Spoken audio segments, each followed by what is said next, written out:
18장. 예수께서는 제자들이 항상 기도하며 포기하지 않도록 하기 위해 한 비유를 말씀하셨다. 말씀하시기를 어떤 마을에 하나님을 두려워하지 않고 사람을 대수롭게 생각하지 않는 한 재판관이 있었다. 그 마을에는 또한 한 과부가 있었는데 그 과부는 재판관을 계속 찾아와서 내 원수에게 원한을 갚아주십시오라고 호소했다. 재판관은 한동안 거절했지만 드디어 이러한 생각을 하게 되었다. 내가 하나님을 두려워하지 않고 다른 사람을 배려하지도 않지만 이 여인이 계속 나를 괴롭히므로 여인의 원한을 풀어주어야겠다.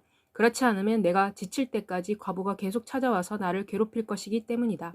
그리고 주께서 말씀하셨다. 너희는 이 불의한 재판관이 한 말을 들어라. 하나님께서 그분에게 밤낮으로 부르짖는 그분이 택하신 백성의 원한을 풀어주지 아니하시겠느냐. 하나님께서 그 백성을 기다리게 하시겠느냐. 내가 너희에게 말한다. 하나님께서 그들의 원한을 속히 풀어주실 것이다. 그러나 인자가 올 때 그분이 세상에서 믿음을 찾을 수 있겠느냐. 자신을 의롭다고 스스로 믿으며 다른 사람들을 업신여기는 일부 사람들에게 예수께서 이런 비유를 말씀하셨다. 두 사람이 기도하기 위해 성전으로 올라갔다. 한 사람은 바리새인이고 다른 한 사람은 세리였다. 바리새인은 혼자 서서 이렇게 기도했다. 오 하나님, 나는 다른 사람들, 곧 도둑질하는 사람이나 불의한 사람이나 간음하는 사람이나 또는 세리와도 같지 아니한 것을 하나님께 감사합니다. 나는 한 주일에 2번 금식하며 모든 수입의 11조를 냅니다. 그러나 세리는 멀리 떨어져 서서 눈을 떠서 하늘을 쳐다보지도 못하고 자기 가슴을 치면서 말했다. 하나님, 나에게 자비를 베푸소서. 저는 죄인입니다. 내가 너희에게 말한다. 이 세리가 저 바리새인보다 오히려 하나님 앞에서 의롭다는 인정을 받고 자기 집으로 내려갔다. 이는 누구든지 자기를 높이는 사람은 낮아질 것이요 자기를 낮추는 사람은 높아질 것이기 때문이다. 사람들이 어린아이들을 예수께 데리고 와서 그분이 만져주시기를 원했다. 제자들이 이것을 보고 그들을 꾸짖었다. 그러나 예수께서 어린아이들을 불러 말씀하셨다. 어린아이들이 내게 오도록 내버려 두어라. 아이들을 방해하지 마라. 이는 하나님의 나라는 이런 아이들의 것이기 때문이다. 내가 진실로 너희에게 말한다. 누구든지 하나님 나라를 아이들처럼 받아들이지 아니하는 사람은 결코 거기에 들어가지 못할 것이다. 어떤 지도자가 예수께 물었다. 선하신 선생님, 영생을 얻으려면 내가 무엇을 해야 합니까? 예수께서 그에게 말씀하셨다. 왜 내가 나를 선하다고 부르느냐? 하나님 한 분 외에는 선한 분이 없다. 너는 계명을 알고 있다. 간음하지 마라, 살인하지 마라, 도둑질하지 마라, 거짓 증언하지 마라, 내 부모를 공경하라. 그 지도자가 말했다. 이러한 것들은 모두 내가 어렸을 때부터 지켜왔습니다. 이 말을 들으시고 예수께서 말씀하셨다. 내게 아직도 부족한 것이 하나 있다. 내가 가진 것을 모두 팔아 가난한 사람들에게 나누어 주어라. 그러면 너는 하늘에서 보물을 가질 것이다. 그리고 와서 나를 따라라.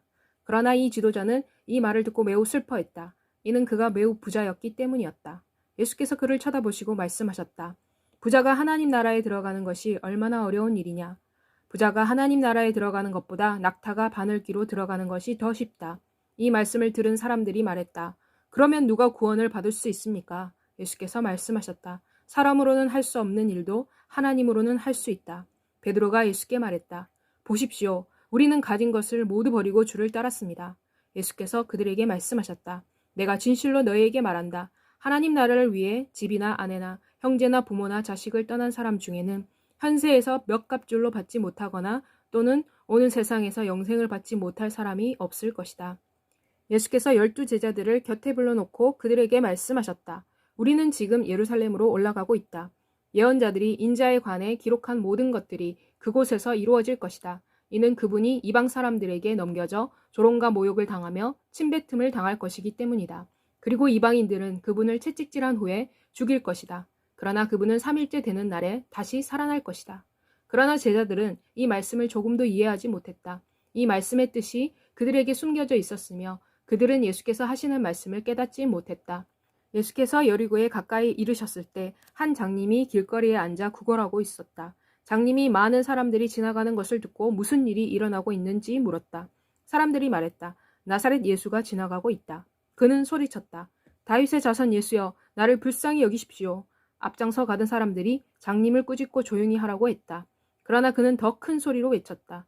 다윗의 자손이여, 나에게 자비를 베푸소서. 예수께서 가던 길을 멈추시고 장님을 데려오도록 명령하셨다. 장님이 가까이 오자 예수께서 그에게 물으셨다. 내가 너를 위해 무엇을 해주기를 내가 원하느냐? 장님이 대답했다. 주여, 내가 보기를 원합니다. 예수께서 그에게 말씀하셨다. 다시 보아라. 내 믿음이 너를 고쳤다. 그러자 곧 장님은 시력을 회복하여 예수를 따르면서 하나님께 영광을 돌렸다. 이 광경을 본 사람들도 하나님을 찬양했다.